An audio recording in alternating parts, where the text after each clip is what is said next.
The distillery building was originally built in the 1770s of wood and brick on a stone foundation. It was later rebuilt in stone and brick.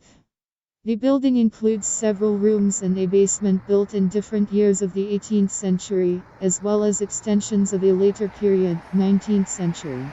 The community distillery produced bread, grape and fruit vodkas from local and imported raw materials. German brandwein, schnapps and liqueurs were also produced. The Inn Hotel was built in 1769. An example of a residential building of the era of classicism, typical for the ordinary building of Western European settlements in the 18th–19th centuries.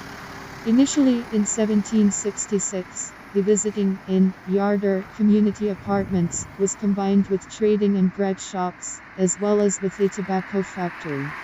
Auxiliary wooden buildings, a cellar glacier, a firewood shed, a barn, a stable, a barn for oats, a hayloft. A shed and a shed for wagons stood along the perimeter of the yard. Already in the first years of its existence, travelers, diplomats, scientists, travelers, metropolitan, provincial and Sarraceno officials, landowners stopped at the hotel.